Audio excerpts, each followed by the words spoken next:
For a few of you, what I've been asked to do is just talk to all of you about what you do when you get to a new newsroom and you're not familiar with the beat that you're covering. How do you get started? How do you meet people? What are some of the techniques you could use? So for some of you, this might feel like some refreshers that you've had in some of your coursework, but for others, hopefully it'll be new and helpful. And I want it to be interactive. So if I say something that's puzzling or doesn't make sense to you, feel free to jump in as I'm going along. So let's talk a little bit though about covering a beat. Can you see, whoops, can you see my full screen, guys? Or Yeah, is the, are your heads in your video covering any of the type? Are you okay? I can see it fully. Okay, so let me go back then. So what, hopefully that if you've already started at your beat, hopefully you've done some read up before you got there. And if you didn't have time to do that, I'm gonna thoroughly recommend that you do a lot of reading, both looking through some of the major stories from the past month or two that have run in the publication you're writing for, but also taking the time to look through stories that are in competitor publications. So if you're at the Sun, what about the Baltimore Banner and vice versa? If you're in the Washington area, look at the major paper too. They might not be covering the communities as tightly as your publication is, but they might have other stories they're doing that would generate ideas on your beat. And the key is to look at the kinds of stories your publication is doing, what they've been reporting on, what they spent project time on. And as you read through some of the stories, do they make sense? Or are there major things that they left out that you think should be worth following? Those could give you ideas for stories to pitch to your editor, and they're going to be happy to hear from you pitching stories as the summer progresses and not having to rely completely on them generating stories to you. Even the national stories, I'm sure most of you are covering local beats, but paying attention to national and state news is important too, because of the trickle-down effect. Nothing's really just national, right? So if the government is cutting grants at universities, what schools in your area are seeing research grants cut? If there have been a lot of layoffs in the federal workforce, which there have been, what's that doing to your community? You know, what's it doing to housing sales? What's it doing to people seeing therapists for depression? Think about the impact that the major stories, the federal stories might have on your local communities, because there are going to be some very direct things. We saw over this week, for goodness sakes, what happened in California when there was a step up of some of the immigration enforcement, right? There's been a lot of protests, some violence, military called in, things have been happening that we haven't seen in a long time or sometimes ever. And those lead to questions in your communities too, especially on, you know, are men and women from your National Guard being called out or from the Marines being called out? What are people's thoughts on all that? So certainly the stories that don't emanate from your community can still have impact in your communities. So don't forget about them. And always be thinking about what else would I have done with that story? What else could I do as a follow? Because having ideas will allow you to do stories that you might be very interested in. Sometimes editors will give you something you're less interested in. So you want to have full investment in this. There's a big opportunity for you to do things that you enjoy and you want to do. And some of the things that dawn on me, you want to take, you know, don't just rely. I know it's easy with computers and internet access to rely a lot on technology to get your stories. You really need to be there. You need to be walking around. You need to be riding around, because you're going to notice stuff that you wouldn't see if you're just sitting in your office, right? So, you know, what's happening? Are people congregating in certain places because of the news? Are homes being sitting on the market a long time because interest rates have gone up? What kind of responses do you see? What kind of ideas do you get when you drive around or walk around your community? It'll definitely help you generate ideas for stories. Getting out and getting about is key. So a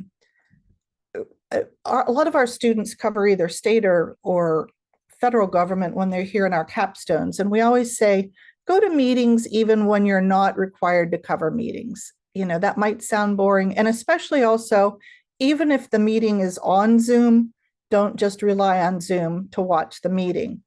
You miss all those personal contacts, connections, conversations that you'd have if you're not going personally to the meeting. But if you think that you might be covering a lot of, the town government meetings throughout the semester, even if there's something not on the agenda in a particular week, go anyway, because the more you introduce yourself, not just to the officials who are there, but to citizens who come to speak up about things that are bothering them, the more chances you'll have for getting ideas for a really good story. All those conversations are going to point you in the direction of stories. I've had students here who in their capstones or even some of their intermediate reporting classes request a walk around with an official. And if you know there's certain types of people you'll be covering a lot, see if you can do a walk around with them. Because what happens is when those officials walk around the community, a lot of people approach them with complaints. And a lot of times those complaints are stories. The walkarounds can really help too if you get assigned to do a profile. If you're covering somebody who has some power and you have to do a profile on them, seeing their daily interactions with people really lends a lot of insight into the kind of person they are. You know, how do they interact if you walk in to get a cup of coffee from Starbucks? How do they interact with the people waiting on them? Is that different than the way they interact with other officials, people in power? How do they talk to people? Very insightful sometimes to see how they are outside of their office versus just sitting in an office to interview them. So walking around a lot can be helpful. I'm always a big snoop when I go out and get coffee. I used to ride the metro to work. When you have an opportunity to be out and about, listen in on conversations. What are people complaining about? What are they excited about? What are they worried about? You know, what's causing them to have panic attacks? Often that will give you an idea for a story as well. Currently, obviously, there's some big things happening nationally and internationally.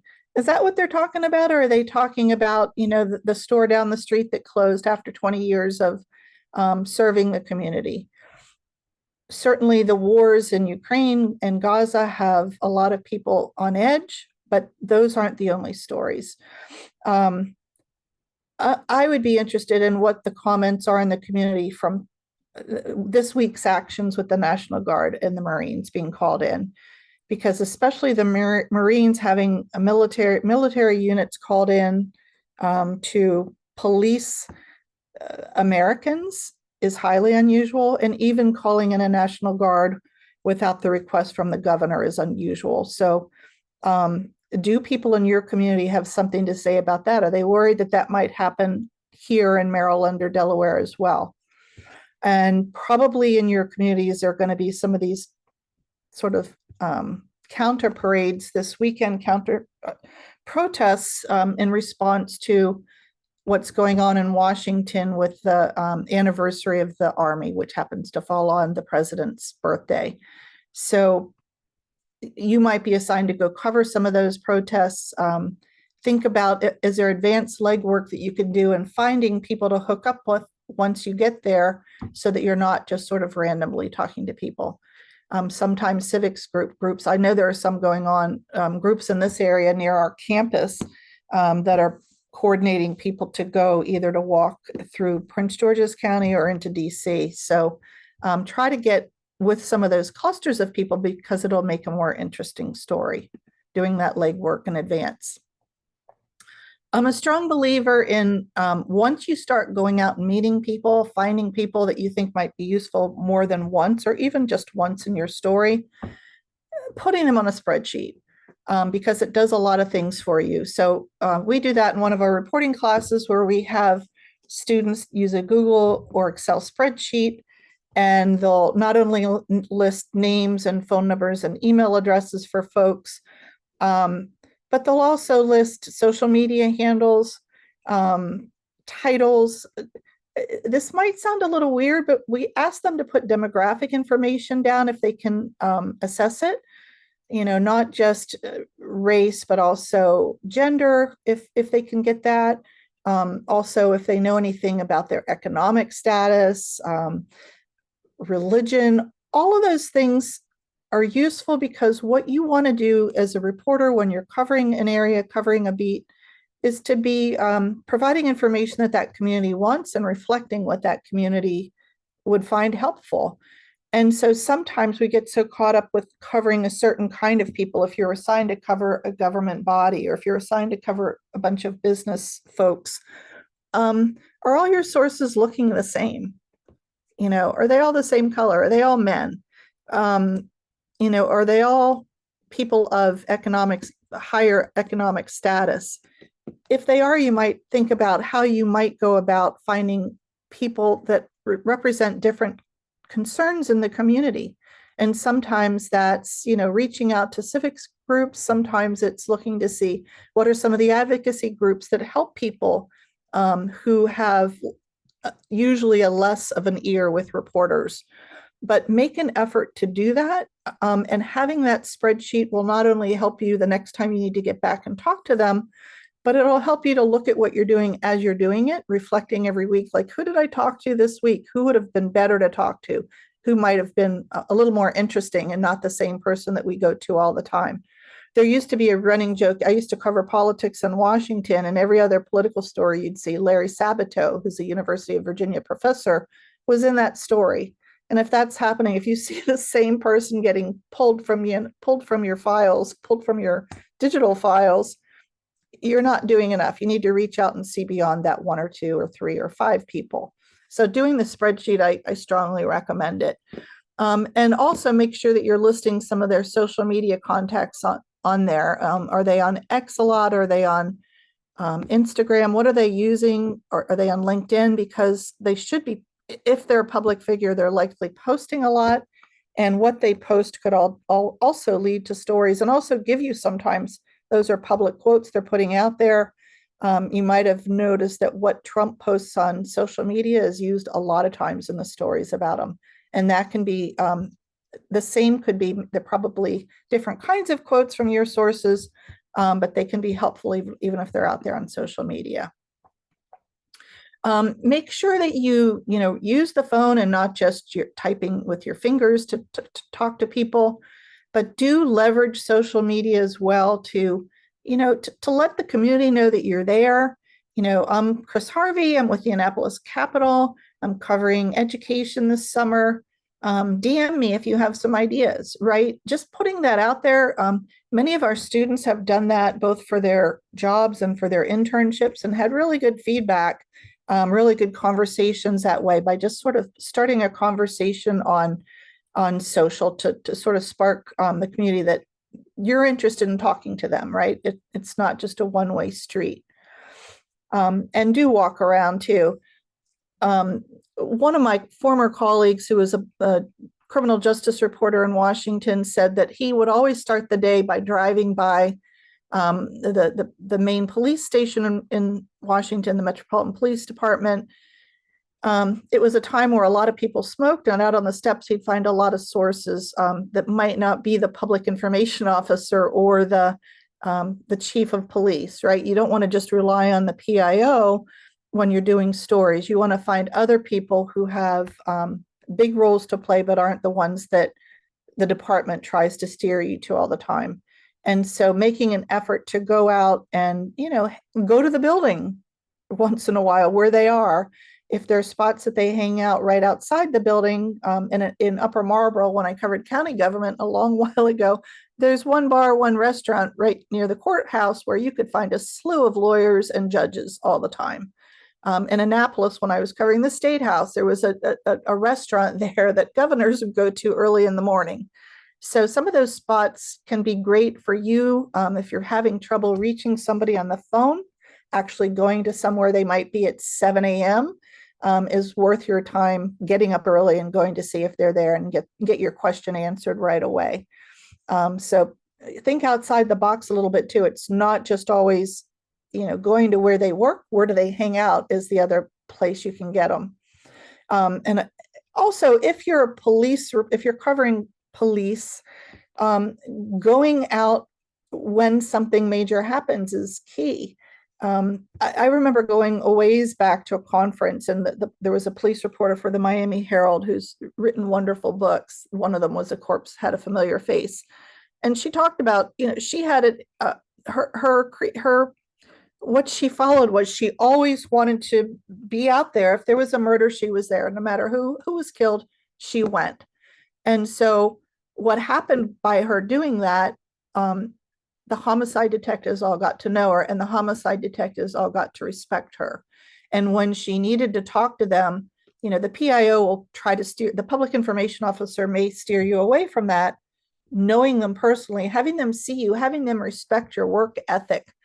Sometimes they drop a dime. There's no payphones anymore, but sometimes they'll pick up their cell phone and call you and tell you something that's happening that they're not proud of, or that they would rather wasn't happening in their department, if they see you out on the street all the time working. So I can't emphasize enough the importance of getting out, letting people that you'd like to respect you and have contacts as sources, letting them see you do a good job out on the job. There are some sites that become helpful over and over. And one of them that is really useful is the Census Department. It's like, well, I'm not writing about the census. The thing is, with the Census Department, there's so much data there, and it might not be the focus of your story. It could be a line or a paragraph in your story, sort of knowing something about the community. So I do recommend that you take time to kind of look around, see what's on that site, what kind of data is offered, and leverage some of it. So I put a link here just to show you something that I've used repeatedly, not just for stories about the census, but for just stories about a community. And so I just did a query here to find in the quick facts area of the census, what's some of the data on the state? What's the population? And you can see here over 6 million, right? Prince George's County, which is where our University of Maryland is located, almost 1 million people, which actually surprised me, the latest numbers, because it's grown quite a bit over the last couple of decades. Baltimore City, some of you are working there, so the data is there for that. And then how does that compare to the US? But not just overall numbers, they get in a big way into, demographics by age, by sex, by race, ethnicity. If I could only speak, that would be helpful. Lots of characteristics that might be helpful if you're trying to figure out who's in this community. What are the demographics here? How many people are living? They've got a line in here. I haven't hit it yet, but how many people are below the poverty line? How bad is it? How many people have access to computers? And now you can see we're in the 90% range for all these communities, but that 10 years ago it would have been lower. So it's good to see how many people have bachelor's degree, how many high school degrees. There's a lot of, and this is just a quick summary chart. So I do recommend using census not only to write trend stories when new census numbers come out, but also to help to give context and background to the stories that you're writing about. And having some knowledge of your community walking in new is really helpful. So you might want to take a look if you haven't done that before you started work at your publication. Obviously, too, comparing trend lines. Is this county or city losing population or gaining? And why? If you're seeing numbers that are interesting to you, talk to people about what's happening. Why are people fleeing? Why are people coming here? What's the significance? So that the data could become a story if you find sort of interesting trend lines within it. One database, if you haven't used it yet and you think you might be covering some stories this summer that involve police, is FBI has some great information that's collected, coordinated by local police departments all over the country, and university police departments collect and show it. It used to be called the Uniform Crime Report. Now it's this NIBRIS, National Incident-Based Reporting System. The only trouble, I'll tell you this up front, because we've done a lot of stories in some of my classes using this database, you have to be careful. A couple of years ago, the way they collected information changed. And so it went from having 8 categories in this Uniform Crime Report to having, I didn't even count them up. There's now three sections of kinds of data that are collected and forwarded to the FBI. Crimes against property, crimes against people, and crimes against society. And I want to show you some of this stuff. And so you can look at this for Baltimore, you can look at it for Hyattsville, you can look at it for Anne Arundel County, parts of the city, Annapolis. But you can look and see, what's happening with crime in our area in sort of a nutshell. So this is campus crime, the campus police at the University of Maryland help us.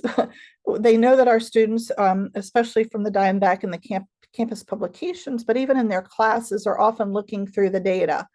And so they made a handy chart, and probably a lot of your departments, I know the DC, the Metropolitan Police Department, have this.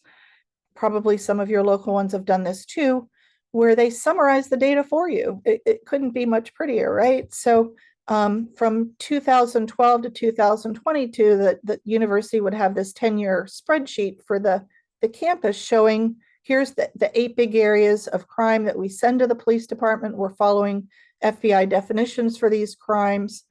And you can see some trends. Students have found and pulled out interesting trends just by looking at this, and then asking questions of the police and talking to students and faculty and staff on campus about what they're seeing and hearing.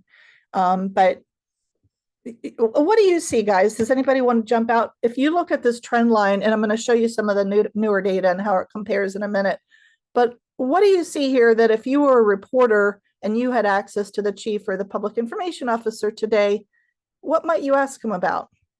Just go ahead and jump in, somebody. Tell me what you see.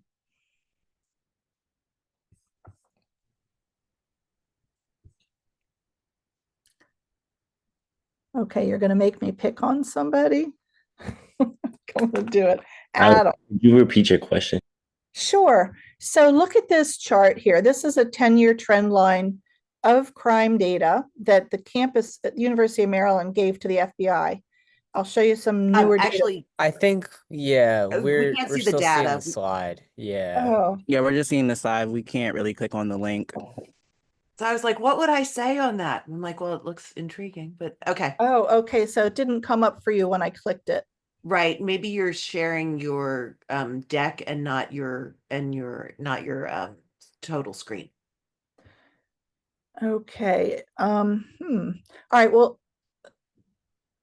let me actually see if I can go into it. Let me go out and in. Then it was a link from my PowerPoint, so maybe it's not coming up. Let me go out of the PowerPoint for a minute because I really do want you to see this. Let me escape. And I'm just going to go back in. And in a browser, I'm going to pull it up for you. Perfect. Because that's a flaw if you can't see the data. Okay. And I'll share it as soon as I get up. I'm going to do a search real quick. If you want to do it while I'm doing it, you could sort of go where I'm not going there, but I'm going to go to the university, umd.edu for a minute. And then I'm just going to do a search on that site for police department. So if you want to do it while I'm doing it. And actually, you're not sharing your screen. No, I'm not sharing. I'm going to share it as soon as I get to it. So got it. But I'm telling you how I'm doing. And as soon as I get there, I'm going to share you the page with you the page. But then I'm going to go to the statistics and reports, and then I'm going to share it with you.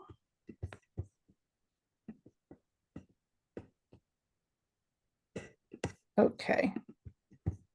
So let me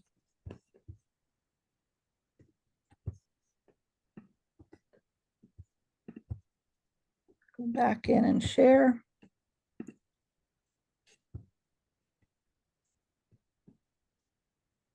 Okay. Can you see the crime report page now? Yes. Yes. That's helpful. All right. So I'm going down on this page. This was the campus summary of its uniform crime report and its national incident-based reporting system. So when I click here, can you see the table now showing the statistics for 2012 to 2022? So these are the 8 categories that previous database showed, sort of major crimes, including homicide, as you can see. If you were doing a story in 2022 or 2023, what kind of trend might you ask questions about there? I would ask questions about the larceny/theft because those numbers seem to be really high, or they were high, and they kind of dwindle, at least from what I'm looking at. Like they're high one year, then they're a little lower, but they're still like pretty up there compared to the other crimes. Yeah, so those are not only this last year, but all those years, every year, the larceny theft was the biggest crime on campus, right? And so it's declined, but it's still a lot. And so that's perfect. That's what I would ask about, probably the first thing I'd ask about too, because it's a huge problem. And as it turns out, the things that get stolen are your cell phones, your laptops are left out in the eateries, and a student or professor might go put them down, go get a drink, and then they come back and their phone or their laptop's gone. Bikes get stolen. They use cheap locks. So you'd ask questions, what's getting stolen, why, what can students do or professors do to not have their belongings stolen? But what else is interesting here? This is you're querying the database, basically. What might I find a story from here? Anything else? I would Yes. ask about, oh, sorry, ahead. you can go. You go ahead. I just after you. Okay. I was gonna ask about the 4-year period from 2019 to 2022. There's kind of like a steady decline in burglaries, and kind of what measures have been put in place to maybe, contribute to that trend being lowered. Okay, and what do you know about what happened in 2020 and 2021? I would Oh, go- COVID. Yeah. Yeah, Was so that actually there? yeah, so that's a great question. And there is a reason, because 2020 and 2021, spring of 2020, we left campus. We thought we were leaving for a week or two, and we were gone, right? And we were gone, I think, all through the fall. We were gone a long time. So crime did go down. But that's a great question that you would want to get that from the source. Is that what happened here? But it stayed down, right, in 2022. So that's interesting too. So those are great questions. And I would ask about that as well. What else? Anything else here? I will. Oh, go ahead, Rashid. I'm sorry. I'll go after you. I would look at it from a different perspective. Like you see how arson is only 3 of them reporting cases from the past years. I would ask them like, how do they plan to take measures like how they did with arson to drop down on other crimes? I know it's probably a different crime, so it's a different approach, but just to ask to see how they're planning to lower down other crimes. Okay. Yeah. So how are they keeping it low, and what are they doing? And could it be helpful in other areas? What about rapes? Is anything surprising there to you? So my approach, I would go at it from the angle of demographically, like how many of these are like African American or male versus like female or male, because that's something that can also play a contributing factor as far as the area that you're in. Like if you're in Maryland or in College Park area, like does that mean it's more higher in African Americans, or it's lower in Caucasians, or like what would be like the demographics to see like how these numbers are? Those are really good points. So you definitely want to find out who are the people getting raped. Being on a college campus, how do those numbers look to you? did the number surprise you? It definitely is surprising, because as we know, I mean, college is kind of like a melting pot with like a lot of people there. And especially now, there's a lot of like fraternities, sororities that are on campuses and different organizations. So that may as well play a part in that, certainly. Yeah, and go ahead. I would also definitely think to ask, I'm sorry, I would also definitely think to ask like why, like what constitutes as reporting something like this, like, and if there are other methods of reporting, like I know a lot of schools will have like internal investigations, so they don't have to report them to the police, and maybe look at it from that angle, like, is this what other colleges are doing? Like, does this mean there's actually a lot more numbers? Could this be, Yeah, so you'd want to know the definition again that's being used, and I think it's the FBI definition. Campuses are also required to keep some separate data through this Clery. It's called Clery, and it was in response to something terrible that happened at a campus, and the parents pushed for more information. And so what's interesting is the definition used for Clery is different than the definition used by the FBI, and the numbers aren't exactly the same. What I'd also ask is, are they underreported? Because those numbers feel low to me, and if so, why? And our police PIO actually has said that across the nation, rape numbers are underreported. A lot of women are reluctant to come forward, or men, because of the stigmas attached and the grilling that they might get. And so, what other avenues are there for people to report rape? It would be a great question. Some of you brought that up. So those are all good. Just looking at the data, think of all the questions you had that could lead to really interesting stories. What I wanted to show you was how different that data is from how it's kept now. And so I'll go to 2024 because that's for the whole year. 2025 obviously is an incomplete set here. But there are 3 categories now. So remember there were eight crimes that were shown in that first in the UCR. This new database requires 3 categories. So there's crimes against persons here, and you can see now it's not just rape. They list rape, sodomy, sexual assault. So they've broken that out, fondling, human trafficking. So incest, these are categories that weren't shown in the previous database. So it's a lot more shown. And what I've heard is it's also previously, like whatever was, if a police officer responds to an incident, the top crime would be the one that would show up in the UCR. So if it was a murder and a theft, the murder would be the listing that showed up in that incident UCR. With this bigger database, multiple crimes from one incident can show up.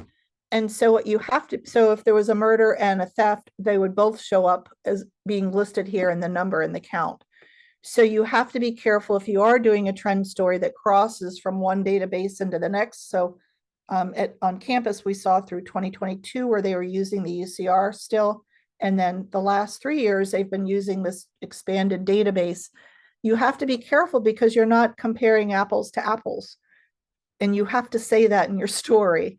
A lot of the stories that first came out that I saw on campus right after this new database came out, students were saying, look how much the crime's gone up, but actually it's being reported differently. And so that needs to be explained. But it's a really good source of information. And so I do recommend using it. So let me close. I'm going to hit escape and go back now into my other, since let me close this out. Let's go away. I'm going to go back into the PowerPoint now just so that you can, so I can talk to you about a few other things. So I'm going to stop one share and come back in.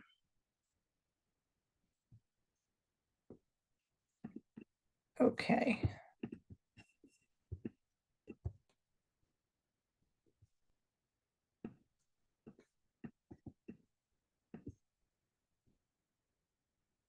All right, so I do want to talk to you about, I guess we'll go to some of the Board of Elections stuff. How many of you have been covering some election information in past stories if you did some stuff on campus. Did you cover the last elections? Were you familiar with some of the databases that were available? I did. For one of my classes, we had to do like kind of like a byline and kind of like some other different things that we had to do for like the election coverage. It was part of like our class. Okay, so and were you covering elections on campus or like the presidential or state? Presidential elections. Okay, Presidential so election. what did you look at to see like, well, what kind of community do we live in? What are the demographics here? What parties do people belong to?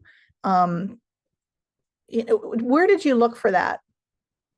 So I kind of mostly went according to like the area that I live in and kind of like did it that way. So I kind of did it mostly in the in-person type of interviewing. So like I was asking like, okay, like if you don't mind sharing, like what party are you part of? Like, what are some of the different values that you associate with, and kind of like crafted it from there.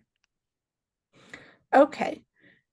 So do keep in your head that the Maryland State Board of Elections is a wealth of information, and you should access it if you're going to cover any kind of either local or state or federal races. You want to know a little bit about the candidates and about the community and how they're registered. One thing, I looked at both Delaware and Maryland, both boards of election do show breakouts by county on how the voter registration leans. So for instance, are there more Democrats or more Republicans in a jurisdiction? What would be your guess in Maryland? How do we lean? We lean more Democratic. Yeah, and by how much do you think? I think Anybody? A lot, a little? it's not a ton. I think it's less than 10%. It's a lot actually. It's like 2-1 Democrat to Republican statewide. And I hate to go into another because we're going to have to go in and out. It looks like. Tell me again if you're able to see this, because if not, I'll have to hit escape and come back in and out of this slide here. But let me just pull up for you. This is some information. If I can get this. Can you see my screen at all now with the browser here? We Yeah. can just see the slideshow. Okay, so I'm going to go hit the stop share and come back in again because I do want you to see this other, some other information on the Board of Elections site. So let me go to them. I'll call it up and then I'll come back in and show. And if you want to type along with me, so first I'm going to go ahead and type in. Actually, I'll show you where I'm actually try to type because I want you to take a look at it too, and then I'll show you where I get. But first I'm typing in a search for Maryland State Board of Elections. And when I get to that home page, there's literally in the top navigation bar, there's a link there. If you can see it, if you're there, for voter registration. And then if you look on this side, there's a sort of a left-hand navigation bar and then some top bars. But I'm going to just start in with voter registration by clicking on that, which was on the top bar. And then when I get there, let's see.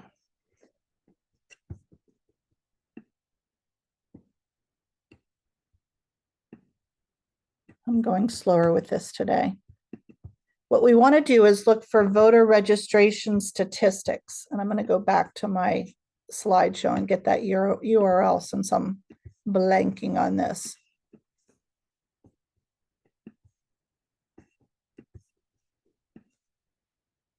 Okay. By county, by month, which is really pretty cool. All right, so let me share it for you what I've got here.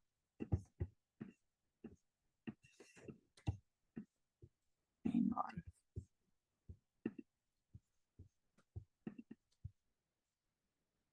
Okay, so hopefully you can see now where it says Maryland Board of Elections voter registration activity. Is everybody seeing that? Yes. Okay. Yes. So you'll see they list 23 counties plus Baltimore City here, active registration, and it's through last month. So we just started June, and this what I pulled up was for May. So you can't get more current than that. And so tell me what I often use this for is when I'm writing political stories, just to talk about, you know, we're a blue state, how blue are we, right? And how blue is the county or the city that you're going to be covering, or how red is it? Because some of you are in Western Maryland, or some of your district might include the Eastern Shore, and those look a lot different than PG County. And that's good for you to know about your community. So what do you see? So for the district that you're going to be covering, the county or the city that you're covering, what are you finding? Anybody want to tell me what you see for your county, or if you're Baltimore, what do you see for voter registration? Can you see what you need on my, there we go. And remember, this column here was for Democratic. Those are the Dems. This next column are the registered Republicans. And then there's green. I'm not sure, WCP. Somebody might be able to help me with that. And then there's unaffiliated and other. For Howard County that I'm covering, there's a ton of unaffiliated. Okay, that's interesting. Yeah, you're right. There is a ton there. More than Democratic. That's very interesting. And so I'm sorry, more than Republican, but it's quite a few Democrats, but a lot of unaffiliated there. What about Baltimore? Who's got Baltimore City? What are you seeing there? It's right in here. Baltimore City looks a lot. It's a big difference. Yeah. So this is Dem, this is Republicans, 10-1, right? For every 10 Democrats, there's one Republican. That's a huge blue city. And fewer that are, there's still a pretty good chunk of unaffiliated here. There's more unaffiliated than Republican. That should be worrisome to the Republicans there. What county has the most Democratic, most voters who are Democrats? What county or jurisdiction does? This is the Democrat column. It looks like Baltimore County. No, this is the Republican column, and this is the Democrat. I think PG County does. Yeah. PG County, 461,000 registered Democrats. And like Baltimore City, it's 10-1, right? So there are about 42,000 Republicans, over 400,000 Democrats. It's good for you to know, if you're covering that jurisdiction, who's living in your county. So this is really helpful just for knowing the community, being able to describe it when you write political stories, knowing that you can get up to date information here. Please don't go to Ballotpedia to cite information for your story. What I saw last year, a student was doing that, and it was 2 years old. And if you go to the Maryland State Board of Elections, you're going to get information that's current as of last month, right? So you'd be much better off doing that. Okay, I'm going to get rid of this and I'm going to bring you back into the PowerPoint in just a sec. All right, so I do want to talk a little bit about court information as well. Let me pull this up.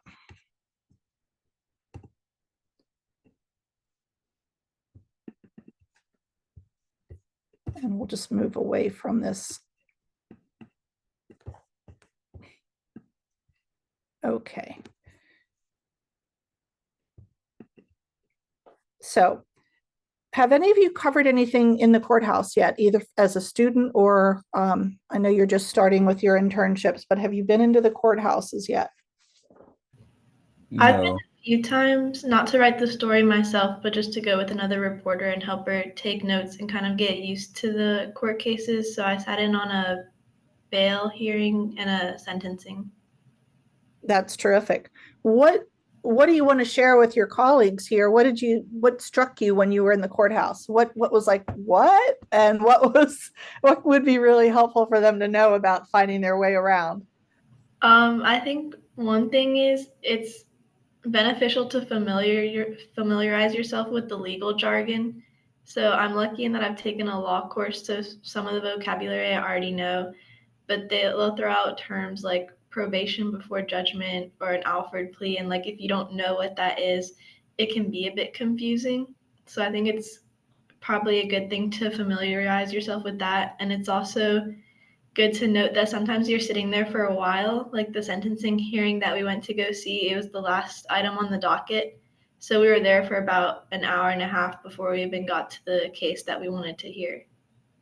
Yeah, so they'll say, the court, come to the courthouse at 9 or 9:30, but if you're sometimes you don't know what order it's going to be heard in, and you might end up sitting quite a while. So bring some things to read. What did you have a phone with you? What did you have to do with the phone?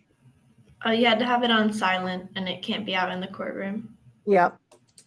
And so it's really useful to go, and especially if you can go with somebody senior like you did, you went with another reporter to help show you around, so that when if you do get thrown in to cover something, you're not kind of deer in the headlights. So getting in there ahead of time and looking around would be really helpful. Do be aware that there are district courts and circuit courts at the state level. The lowest cases, often it's like traffic problems. You might get something in the mail and they saw you run a red light. So you might have already been in district court if you've been driving a while, but the lower cases, the non-jury cases, are held in district court, and along with domestic violence cases and civil cases up to $30,000. So every county typically has at least one, and usually multiple district courthouses. So you might want to just take a minute, if you have a couple of hours and it's not too far from your newsroom, to go step in and get your orientation in a place like that, so that you're not scared if you get thrown in later. More likely, if you're covering a case, though, you'd be in a circuit courthouse, which is also sort of state crimes. Yeah, go the circuit court. Every county in Baltimore, there's one. So in Prince George's County, it's in Upper Marlboro. That's the county seat. In Montgomery County, it's Rockville. So you'd find these in the county seats. They all have a clerk of the court. And so usually on the first floor, there's a little office, and the court clerk can help you find information, paper files on cases that are coming up. And so you can even ask her to see the whole file, and she'll sit you in a spot where you can either take photos of pages if you need to, or make Xeroxes, usually at a cost if you have to Xerox.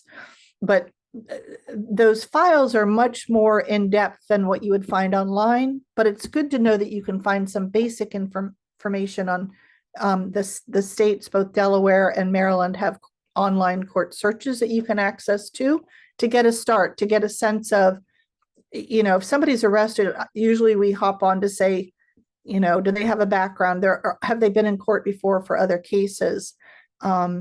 So it's good to know that you can do some quick searches online to get some basic information to point you to those paper files in the courtroom. What's nice is, in Maryland, at least, if you need to find a paper file in circuit court, and you're not in the county where that court is going to hear it, you can go to the local circuit court and pull up those deeper files at the courthouse. So that's been helpful too to some of our reporters. Go ahead. I want us to do a search, but I don't want to go in and out of my screen with you. Go ahead. Here's the URL that I want you to write down real quick, if you could. It's case search. You can see it's the underlined blue URL here. casesearch.courts.state.maryland.us. Copy that down real quick, because we're going to do a search together. I want you to see how you might find information. This is actually, we're going to look at a pending case that's right now in circuit court in Upper Marlboro. A murder trial is going on that was a pretty well publicized case around the country. But I'm going to I guess I'll go in and out too, but I want you to be able to search it yourself and not just watch me do it. So have you had time to write this down yet? Go ahead and jot it down, and I'll get out of the share and we're going to search together, because I'm going to want you to look up, jot down this name. It's a man who's currently on trial for a homicide that happened a couple of years ago in Prince George's County. And jury selection was Monday. They started opening arguments yesterday in Upper Marlboro. And I'm going to grab his name so you can jot that down too for this search to see what comes up for him. Okay.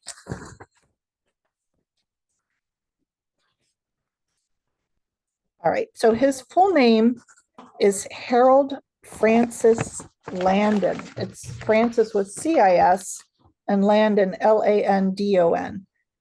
But I am going to grab this and go to that too.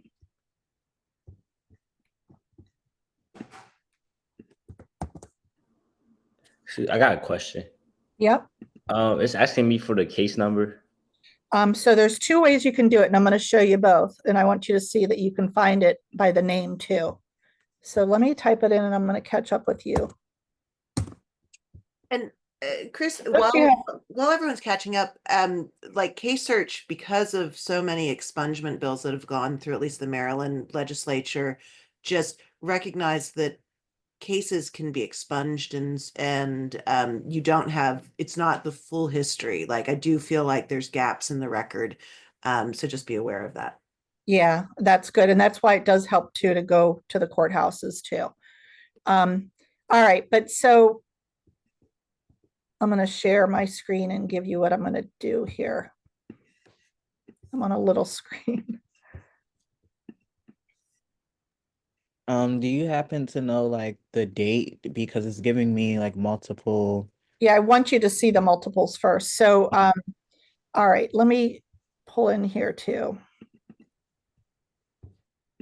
So do you see when you come into this search tool, and this, I click through the Delaware one, and it's really similar to this. So if you're in Delaware for the newspaper there, you've got a very similar thing that I have a link to in the PowerPoint.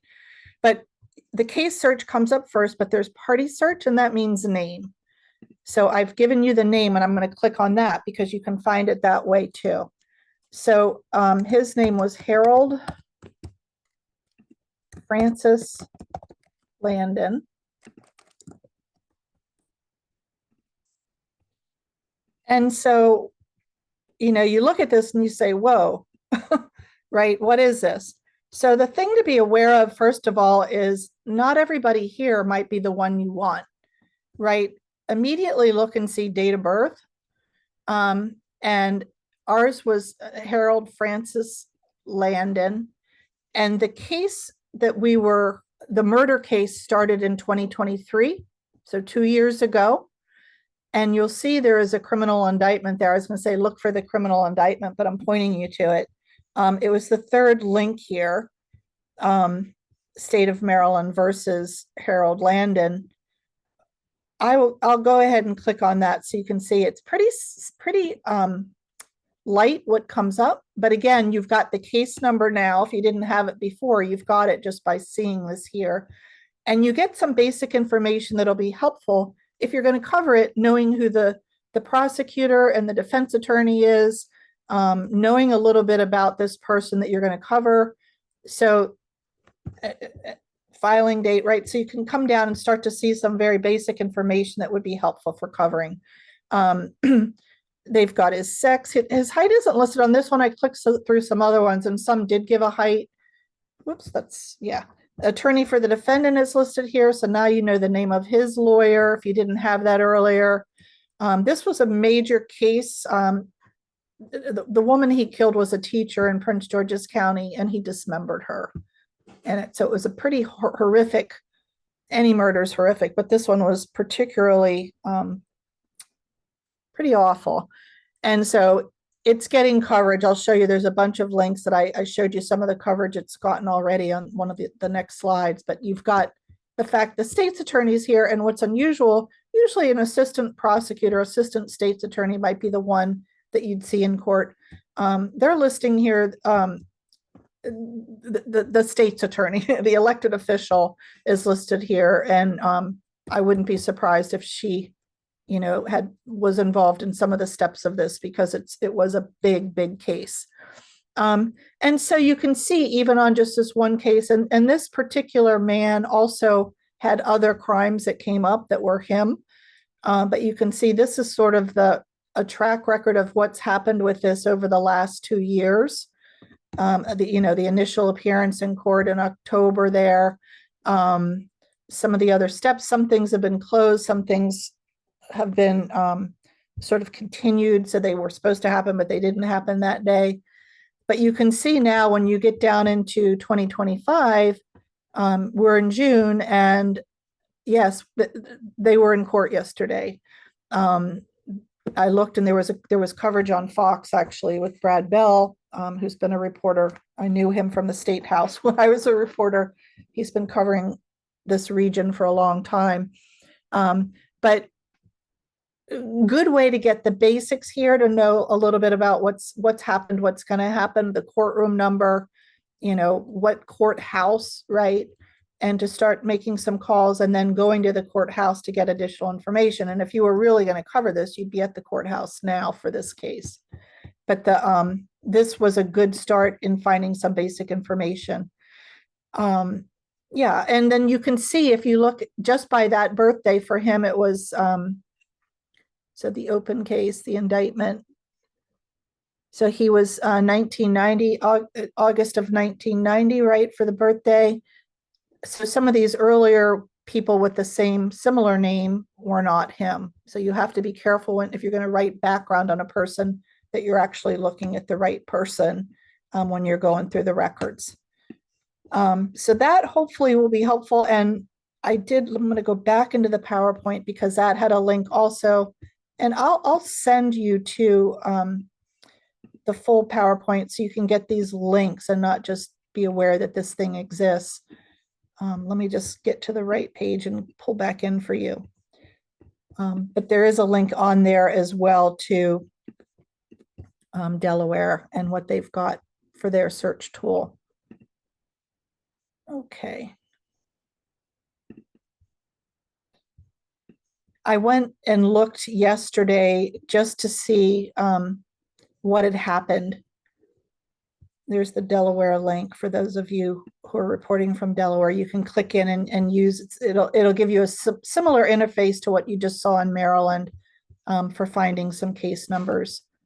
But here's some of the coverage. I just did a search on his name yesterday because I wanted to see. There was some post coverage too, but I know a lot of you may not be able to get behind the firewall if you haven't paid a subscription.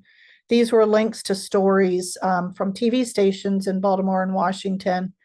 And this story here from yesterday, which it was his first appearance. It was for jury selection and then opening arguments this week, these last two. You'll get a good sense of it.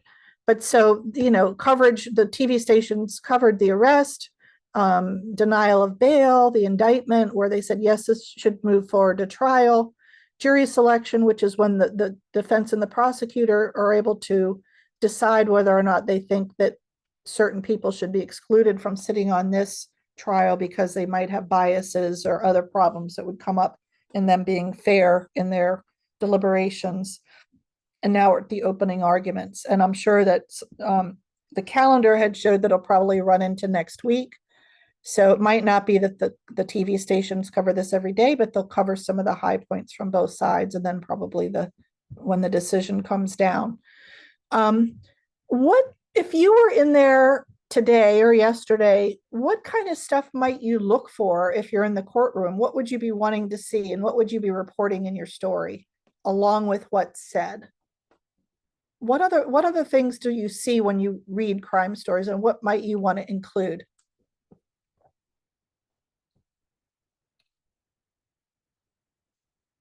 So you'll be able to see the defendant, right? Do you look at him at all? What are you looking for? Oh, sorry. Go ahead. I was gonna say just depictions of the general scene, like who's there, what's going on, like maybe members of the family and also the defendant themselves. Yeah, you do want to see, does he have a wife or parents or children who came to sit? A lot of times they'll sit near the front. You want to see if there are family there from the victim. And sometimes they come in and out depending on what's being said and shown. Sometimes they don't want to hear and see everything that's said because it's so emotional for them, right? It's hard to hear some of this stuff. What other, this is coverage of things inside the courtroom. What other stories would you see about a case like this? What other stories would you want to read? What would you want to know?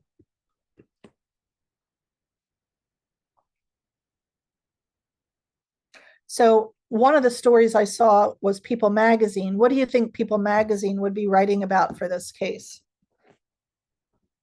When I was looking through to see who had written about it. Don't you want to hear about the deceased? Like this is a heartrending story that people would be all over. Exactly. I want to know who was killed, right? What's her story? And I'd want to know more about the suspect, the person charged. What other kinds of, is this his first crime? And the answer we saw from that court record is no. He'd been involved in some other things. What drives a person to this? What has he said? What has he done? What does his family say? What do friends say? So sometimes you'll see takeouts on sort of profiles of the key people in the case. Sometimes if it's a national story and the defense attorneys are sometimes big wheels, sometimes you'll see stories about who the lawyers are. Who did they hire to defend them?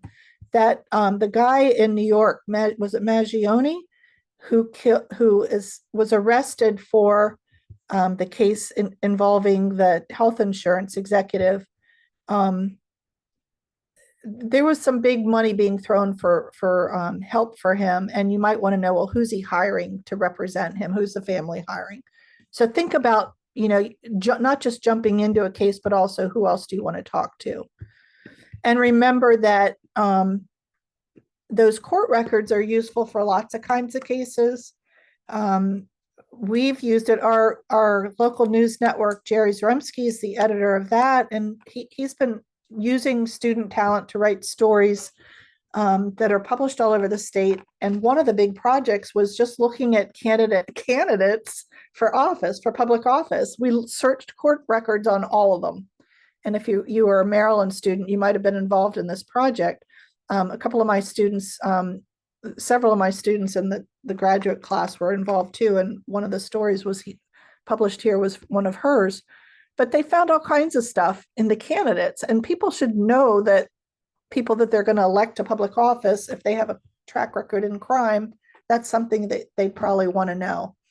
A lot of tax liens for some of the candidates, they weren't paying their taxes, but one candidate in Southern Maryland had a whole boatload of things wrong, and I won't elaborate, but I'm going to send this whole spreadsheet to Rebecca, and she can share it with you so you can look through these stories as well. Some interesting stuff can be generated just by really looking for it. In that vein, it's not always just for news stories either. So there's lots of great databases out there, not just courts, not just cops. There's a database the states have for what they call real property. And it just means stuff that, the land and the house that you or your parents or other people in the community buy. I use it sometimes when I do profiles, which might sound weird, but one of the people I covered in my deep past was former Governor William Donald Schaefer. And he'd lived in Baltimore. He was a mayor, he was rooted in Baltimore. And when he was elected governor, which is what I covered, his election and his term as a governor, he was kind of reluctant to go to the mansion in Annapolis. He liked his row house. He liked his little house in Baltimore. And so when I did a little story about him getting elected and moving coming at least part of the time to the mansion, I also went back and took a walk around his neighborhood and his house just to see what he was leaving and why he was so reluctant to leave. And I looked first, I knew the block. And so I looked on the real property tax records for his house just to see what its value was, what it was assessed at. And remember, assessed value, which is how they figure out your taxes, is usually less than the market value that you could get if you put it up for market. But you get a sense of, was it a lot or a little, by looking through those records. And so I went and walked around and looked at the neighborhood and, noticed things like he had African violets growing in his window.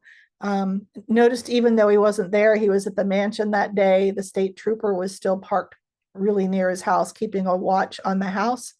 And sometimes those little details that you can find by going and doing some both data work and leg work will make their way into your stories and add a sentence or two that are meaningful. It was worth it to me to go see his house and what he was leaving. Don't be afraid of doing the soft stories too. A lot of times we get so energized about, I want to do the data story, I want to do the big hard news story. Softer stories people like to read, and they also can lead you to develop sources that you wouldn't have gotten just by doing hard news stories. The teacher who wins the national award, you do that story, and then you have an inroad with some of the teachers at that school. I did a story a ways back. As a kid, I had read all the stories about Chincoteague does a roundup of wild ponies on Assateague Island off of the coast of Maryland. And I'd been fascinated by these little stories about the ponies and the roundups at Chincoteague. So I pitched it and got to go and spend the day at this roundup one year. And the story that I got wasn't the story I expected, because I had this very romantic view of what this roundup must look like. And the reality was really different. People were hawking stuff left and right. It was super crowded. The distance that the ponies had to swim was really short. I was thinking, they have to swim through all this water to get to this roundup where some of the little ones are auctioned off. But that story can introduce you to a community and a way of life, even though for that day it was only one story. What's happening at the local shelters. A lot of people have soft hearts for their animals, and those kind of stories get you inroads with people that you wouldn't have met at more public events. Some police departments have police dogs. Who are these police dogs? We've got some on campus, 3 or 4 police dogs that sniff out bombs and have been used when we've had really high profile visitors, like the president comes in. The dogs go and do some sniffing before they come in. Who are these dogs? When one of the dogs died, one of my students did a story when the dog died. So don't be afraid. And then guess what? Got connections with the officer and some of the other officers on the department. So those soft stories, those genuine little feature stories can make connections for you, sources that can lead to other sources. And they also are positive stories for the community. I think that I'm almost out of time, so I do want to just, rather than delve into another PowerPoint, I'm going to lose you if I do that. Just be aware that when you do Google searches, there's something called advanced Google search that's way more helpful than just a straight up Google search, because you can, actually, I will go ahead and go out and pull this up for you. If you haven't used it previously, I recommend you take the time to go try it. So let me stop for 1 second and pull up this spread, this search, and I'll share it.